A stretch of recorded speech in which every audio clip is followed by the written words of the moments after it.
Bismillahirrahmanirrahim. Assalamualaikum warahmatullahi wabarakatuh. Salam Om Swastiastu, Namo Buddhaya, salam kebajikan. Yang saya hormati Bapak Samsuki selaku pengampu mata kuliah Public Speaking dan teman-teman kelas Public Speaking F yang saya banggakan. Sebelum saya mulai mempresentasikan pembahasan, izinkan saya untuk memperkenalkan diri. Nama Rian Maulana Ahmad, NIM 220211100334. Pembahasan yang saya ambil yakni digitalisasi ekonomi dan kesenjangan digital di Indonesia. Mengapa topik ini penting? Digitalisasi ekonomi kini menjadi pendorong utama pertumbuhan global di Indonesia. Sektor seperti e-commerce dan fintech berkembang pesat, namun kesenjangan digital masih menghambat partisipasi banyak kelompok. Penting untuk memahami peran digitalisasi dan mengatasi kesenjangan agar membangun ekonomi lebih inklusif dan berkelanjutan. Digitalisasi ekonomi ini sangat penting karena tanpa adanya pengetahuan tentang ini, maka kita sebagai warga Indonesia tidak bisa memanfaatkan perkembangan ekonomi saat era digital saat ini, seperti e-commerce yang banyak digunakan sebagai jual beli online, seperti Shopee dan Tokopedia, seperti pelayanan jasa online seperti Gojek. Pendahuluan. Digitalisasi ekonomi merupakan transformasi bisnis dan aktivitas ekonomi yang didorong oleh pemanfaatan teknologi digital. Namun kesenjangan digital masih menjadi tantangan di mana terdapat perbedaan akses terhadap teknologi antara kelompok masyarakat dan tercermin dari disparitas perkembangan infrastruktur digital dan tingkat penetrasi internet di berbagai wilayah Indonesia. Jadi kesenjangan digital ini banyak yang belum bisa mengakses di tempat terpencil, seperti kurangnya ilmu atau literasi tentang digital. Jadi kurang pemanfaatan bagi warga pedesaan atau perkotaan dan perbandingan antara jenjang tingkatan ekonomi yang masih menjadi isu bagi di negara Indonesia ini. Perkembangan digitalisasi ekonomi di Indonesia. Digitalisasi ekonomi di Indonesia berkembang pesat, terutama di sektor e-commerce dengan transaksi mencapai USD 53,5 miliar pada tahun 2023 dan sektor fintech dengan layanan pembayaran digital, pinjaman online, dan investasi berbasis aplikasi. Dengan kita mengembangkan digitalisasi ekonomi, kita bisa mengenalkan budaya, usaha, atau bisnis, atau wisata yang bisa kita sebarkan di media sosial, akan bisa menambah warga asing untuk investasi di negara kita. Jadi perputaran ekonomi bisa menjadi cepat jika kita memanfaatkan digitalisasi ekonomi di era digital ini, seperti startup unicorn seperti Gojek dan Tokopedia. Gojek ya ini layanan transportasi yang mana kita bisa memesan Gojek tanpa berhenti di pinggir jalan. Jadi kita bisa lewat aplikasi untuk memesannya. Dan Tokopedia yang saat ini warga Indonesia lebih suka memesan online ketimbang langsung beli ke pasar. Ini untuk menghemat tenaga atau biaya yang dikeluarkan saat kita ingin membeli.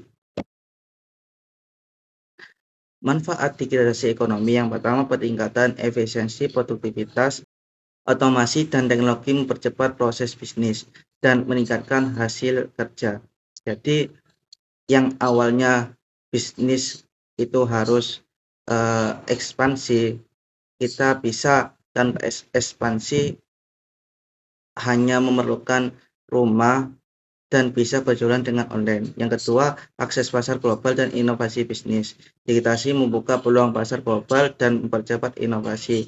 Seperti UMKM sekarang, kita bisa menyebarkan produk kita tanpa susah untuk iklan seperti iklan tradisional, memasang banner atau menyebarkan pamflet. Kita bisa menyebarkan produk kita meskipun kita tinggal di Jawa bisa sampai ke Sumatera. Contohnya seperti itu. Yang ketiga, pembukaan lapangan kerja baru meningkatkan peluang karir di sektor teknologi seperti IT, e-commerce, dan fintech. Dan bagi usaha UMKM yang sudah tinggi, nanti bakal membutuhkan staf ahli yang banyak, membantu karyawan yang banyak. Jadi membuka lapangan kerja baru. Peningkatan inklusi keuangan, layanan fintech memberikan akses ke perbankan dan pinjaman untuk masyarakat yang sebelumnya tidak terjangkau. Selanjutnya, kesenjangan digital Indonesia. Perbedaan akses internet dan teknologi lebih mudah di daerah perkotaan dibanding berdasarkan dengan kesenjangan antara kelompok sosial ekonomi. Yang kedua, faktor penyebab infrastruktur yang belum merata, kurangnya pendidikan teknologi dan biaya akses yang tinggi.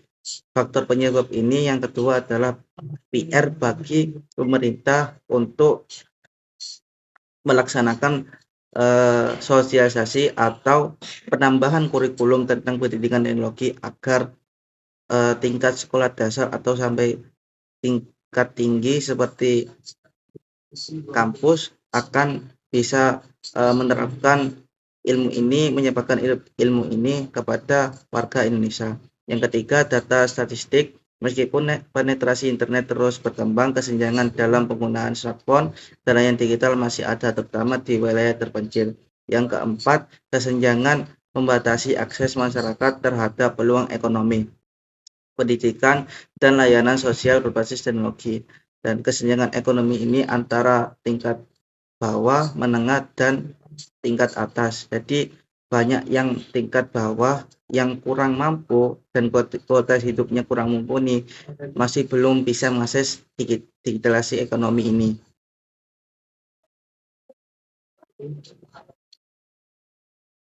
Solusi kesenjangan digital di Indonesia yang pertama, peningkatan pendidikan digital, meningkatkan literasi digital di semua lapisan masyarakat agar bisa mengakses dan memanfaatkan teknologi dengan optimal.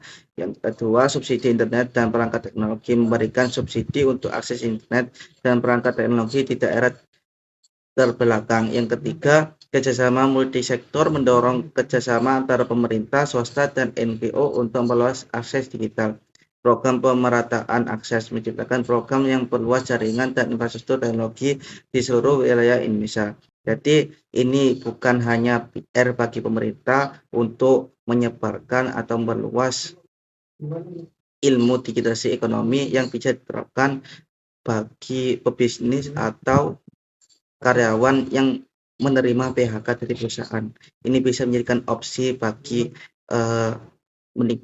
mengurangi tingkat pengangguran di Indonesia. Jadi bukan kita tidak hanya menyalahkan pemerintah, tapi kita juga harus bisa mencari tahu sendiri, karena digitalisasi ekonomi itu sangat penting untuk meningkatkan kualitas hidup diri kita. Kesimpulan, digitalisasi ekonomi berperan penting dalam pertumbuhan ekonomi Indonesia. Namun kesenjangan digital tetap menjadi tantangan yang perlu diatasi untuk memastikan inklusi digital merata. Kolaborasi antara pemerintah, sektor swasta, dan NGO sangat penting untuk meluas akses teknologi dan meningkatkan literasi digital di seluruh masyarakat Indonesia. Jadi itu yang bisa saya sampaikan untuk digitalisasi ekonomi dan kesenjangan digital di Indonesia. Sekian itu yang bisa saya sampaikan. Saya Rian Maulana Ahmad. Cukup sekian. Assalamualaikum warahmatullahi wabarakatuh. Terima kasih.